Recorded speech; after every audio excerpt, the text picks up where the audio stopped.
প্রিয় নবম দশম শ্রেণীর শিক্ষার্থীবৃন্দ, আসসালামু আলাইকুম। ওয়েলকাম টু শিক্ষা ল্যাব। আশা করি সবাই ভালো আছো। আজকে আমি একটি সুন্দর টপিক নিয়ে হাজির হয়েছি এবং তোমাদের এই রসায়নের উপর একটি ধারাবাহিক সিরিজ চালু করেছি। এই সিরিজগুলো আমি ধারাবাহিকভাবে একটার পর একটা পাবলিশ করব এবং একটা ভিডিও আরেকটার উপর নির্ভরশীল।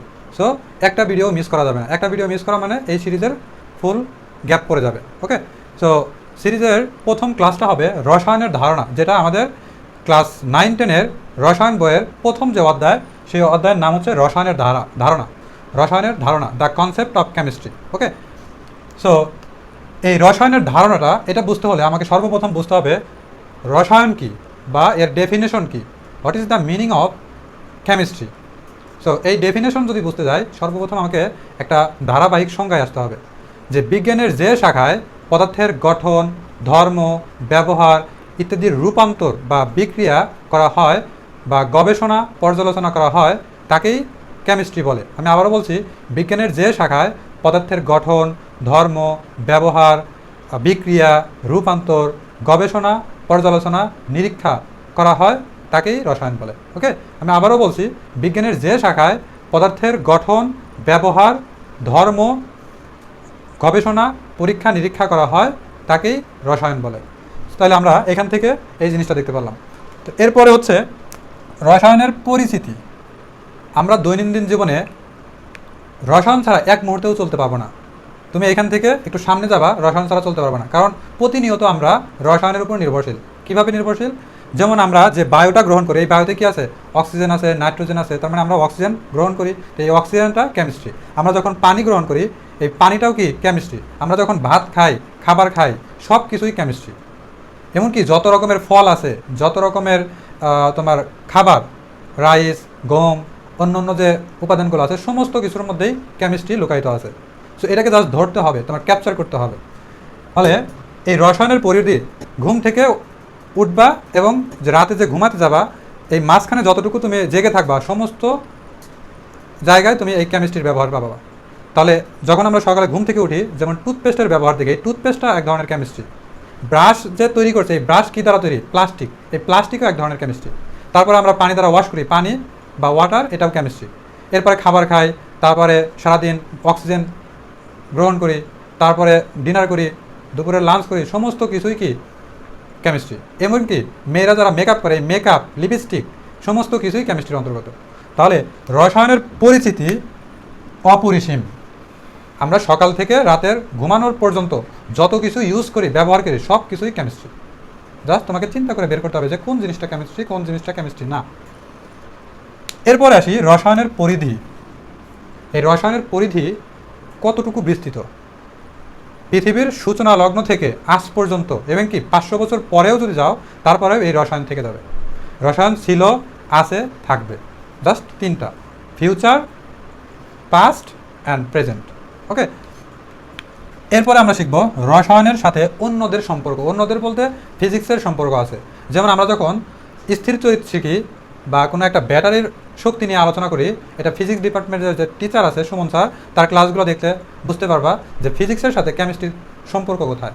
তারপর আমি বলে দিচ্ছি, ফিজিক্সের মধ্যে এবং কেমিস্ট্রির মধ্যে এক ধরনের সম্পর্ক আছে, সেটা ফিজিক্সের স্থির তড়িৎ, চলতড়িৎ এবং শক্তির যে অধ্যায়গুলো আছে, সেই অধ্যায় যখন পড়বা তখন দেখতে পাবা। এরপরে আছে তোমার কেমিস্ট্রির উৎপত্তি। এই কেমিস্ট্রির উৎপত্তি আসলো কোথা থেকে? মধ্যযুগের বিজ্ঞানীরা যখন রসায়ন নিয়ে চর্চা করতো, তখন ওইটাকে বলা হতো আলকেমি। তাহলে মধ্যযুগে যে কেমিস্ট্রি নিয়ে আলোচনা করা হতো বা রসায়ন চর্চা যে হতো, তখন ওইটাকে বলতো কি? আলকেমি। এবং এই আলকেমি নিয়ে যারা গবেষণা করতো বা চর্চা করতো, তাদেরকে বলা হতো আলকেমিস্ট। যেমন আমি কেমিস্ট্রি ডিপার্টমেন্টের একজন স্টুডেন্ট, আমাকে বলা হবে কেমিস্ট। তাহলে কেমিস্ট্রি ডিপার্টমেন্টের স্টুডেন্টদের কেমিস্ট বলে। এরকম অন্য অন্য ডিপার্টমেন্টের মানুষজনকে অন্য অন্য সেক্টরের একটা এস বা এসটি যোগ করা হয়। ওকে, যেমন ফার্মাসি নিয়ে যারা পড়াশোনা করে, তাদেরকে কী বলে? ফার্মাসিস্ট বলে। তাহলে আলকেমি নিয়ে যারা পড়াশোনা করছে, তাদেরকে কী বলে? আলকেমিস্ট বলে। ওকে, এরপরে আসি এই আলকেমিস্ট বা আলকেমি শব্দটা আসছে আরবি শব্দ আলকিমিয়া থেকে। কী থেকে আসছে? আরবি শব্দ আলকিমিয়া থেকে।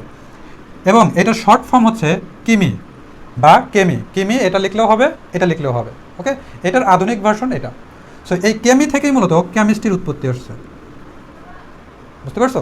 তার মানে এই কেমি থেকেই কেমিস্ট্রির উৎপত্তি। তাহলে এই কেমিস্ট্রির আবার একটা মিনিং আছে। এই মিনিংটা কি, এটা কেউ তোমাদের সাথে শেয়ার করে না এখন পর্যন্ত। দেখো, ক্যাম ইজ ট্রাই। এখানে ক্যামটা হচ্ছে রসায়ন, ক্যামটা হচ্ছে রসায়ন, ইজ মানে হয়, ট্রাই মানে চেষ্টা করা। তাহলে কেমিস্ট্রি হয় চেষ্টা করা, ইট ইজ নট মিনিংফুল। মিনিংফুলভাবে যদি বলতে যাও, কেমিস্ট্রি মানে হচ্ছে তুমি রসায়ন বারবার চর্চা করো, রসায়ন বারবার চর্চা করো। তাহলে কেমিস্ট্রি যদি তুমি বারবার চর্চা না করো, তাহলে এই জিনিস তুমি ভুলে যাবা। তার মানে ক্যাম ইজ ট্রাই, যদি এটা চর্চা না করো তার মানে তুমি ভুলে যাবে, ইজেন্ট। এরপরে আমরা শিখব হচ্ছে এই রসায়ন পরিধির বা কেমিস্ট্রির জনক। এই জনক জাবির ইবনে হাইয়ান, মধ্যযুগীয় মুসলিম বিজ্ঞানী জাবির ইবনে হাইয়ান। এই জাবির ইবনে হাইয়ান রসায়নের উপরে অনেক ধরনের গবেষণা করে, অনেক ধরনের মৌল, অনেক ধরনের যে বিন্যাস, একটা মৌল থেকে আরেকটা মৌলের কীভাবে রূপান্তর হতে পারে, সমস্ত কিছু একটা শ্রেণী বিন্যাস আকারে সাজাইছিল। যার কারণে এই জাবির ইবনে হাইয়ানকে রসায়নের জনক বলা হয়। সে হচ্ছে এক ধরনের মুসলিম বিজ্ঞানী, মধ্যযুগীয় মুসলিম বিজ্ঞানী জাবির ইবনে হাইয়ান। আমরা অনেক মুসলিম বিজ্ঞানীর নাম জানি না, জাবির ইবনে হাইয়ান, ওমর খোয়ারেজমি, এরকম অনেক বিজ্ঞানী, মুসলিম বিজ্ঞানী আছে যেটা তোমরা জানো না। এরপরে রসায়নের আরও একটা জনক আছে, সেটা হচ্ছে আধুনিক জনক।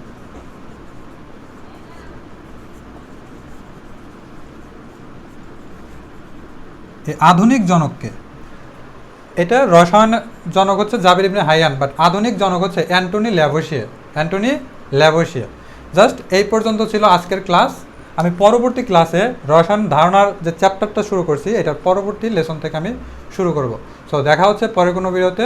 সেই পর্যন্ত আমাদের শিক্ষা লাভের পাশেই থাকুন। ধন্যবাদ।